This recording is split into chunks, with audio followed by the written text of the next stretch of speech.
Somewhere in this kitchen, the truth is hiding. It's like a crime scene, except the only thing in danger is my diet. A dish was made, and now it's up to you to figure out what was cooked.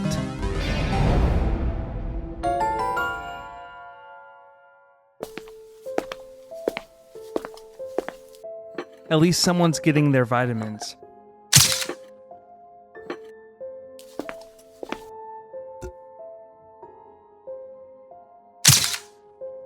Hope their knuckles are okay.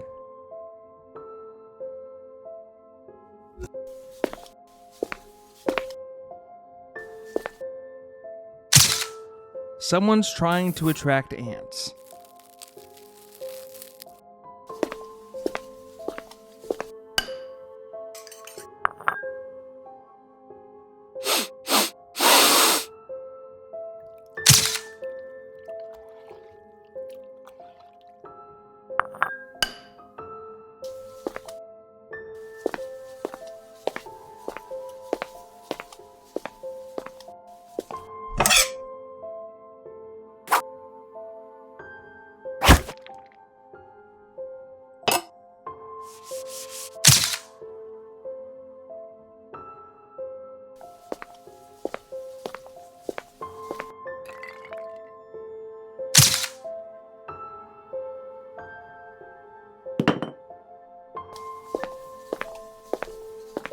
Homemade recipe cards. Why don't they just use Yahoo search?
Frozen berries. Someone shops like me.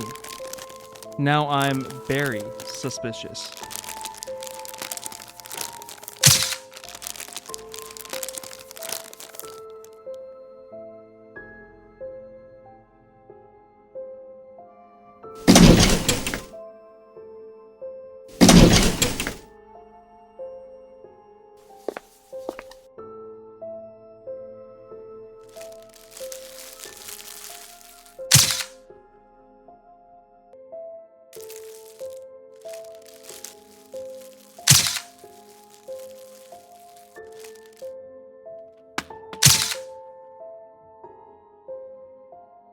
Someone likes to color coordinate their proteins. What a weirdo.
Salt and pepper, the Batman and Robin of seasoning.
Food processor.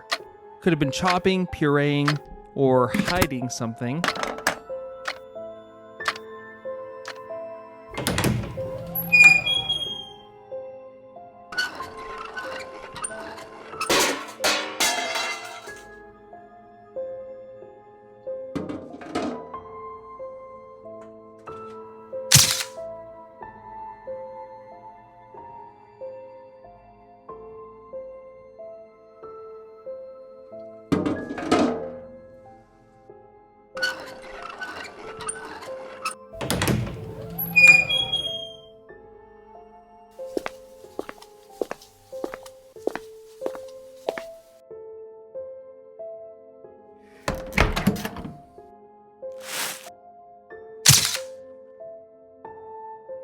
Paper plate, because even masterminds hate doing dishes.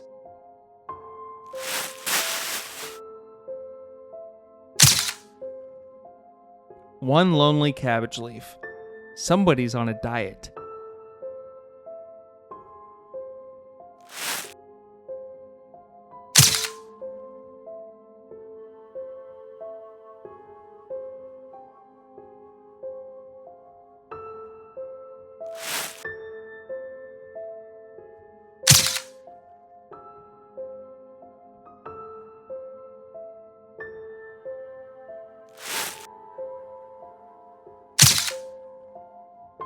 How did they eat this and get perfect edges?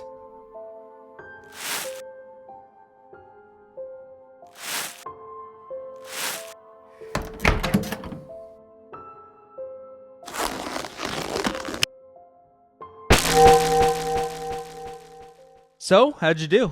Not too bad, right? Before I spill the beans, or in this case, the sauce, go lock your answer into the comments. But no cheating. I don't want you looking at other people's answers. It's kind of fun to see what you came up with the ingredients in the kitchen. So now in about 10 seconds, I'm going to reveal the answer. So this is a good opportunity to go back and review any clues that you might have missed, or just want to take a second look at. And without further ado, ladies and gentlemen, here is what was cooked.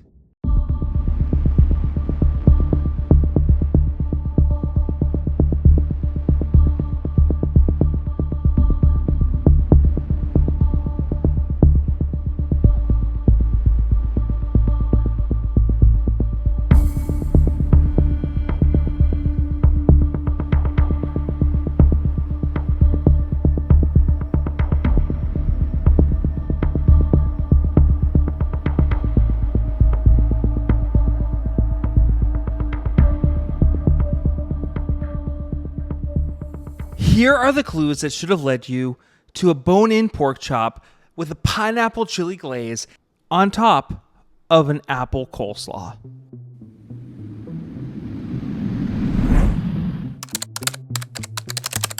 First, you were supposed to figure out the protein pork. The note on the counter clearly stated the temperature needs to be 145 degrees Fahrenheit minimum. That's medium.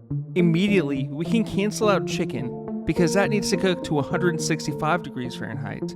And steak can be safely eaten rare. That eliminates chicken and beef.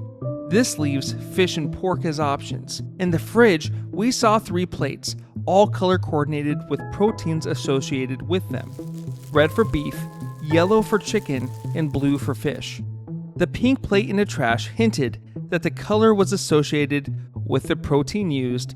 Thus, the protein used was pork. Additionally, we saw a bone in the trash, letting us know that it was a pork chop.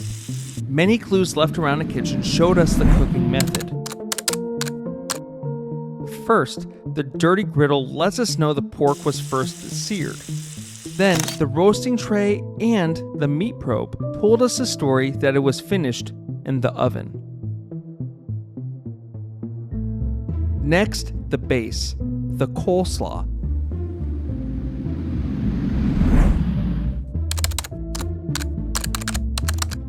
We saw a cabbage leaf in the trash. This leads us to believe that cabbage was the white substance that was shredded in the food processor.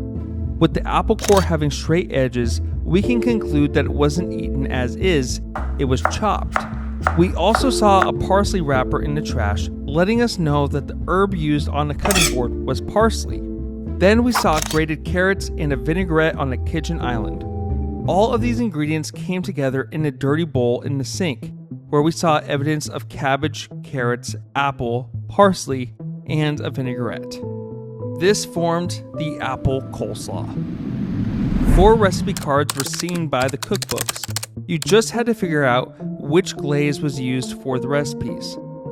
All 4 cards had some of the ingredients seen around the kitchen. It was safe to remove the cherry balsamic glaze almost immediately, as there wasn't any evidence of cherries in the kitchen. This leaves pineapple, blackberry, and blueberry. But I wanted you to pay attention to the details on the cards. All 4 of the cards called for fresh fruit, and the only evidence of fresh fruit in the kitchen was the pineapple. Additionally, all of the ingredients on this card were shown in the kitchen: brown sugar, soy sauce, rice vinegar, and a dirty pan in the sink that had caramelized pineapple and red pepper flake residue. All of these components together made up a bone-in pork chop with a pineapple chili glaze on top of an apple coleslaw, leaving this case solved. So there it is, a kitchen full of clues, a dish full of flavor, and possibly a mystery solved. Not too bad, pretty easy. Now I'm assuming that if you made it this far in the video, it's because I'm awesome. So, do me a favor, hit subscribe, and then turn on the notification bell so you don't miss any future episodes. And I got some good news for you. This is actually episode 3, so if you want to start going down the What Was Cooked rabbit hole, feel free to click the link at the end of this video that takes you to episode 2. As always, thanks for watching until the end. Like I promised, here's a link for episode 2. I'll catch you over there.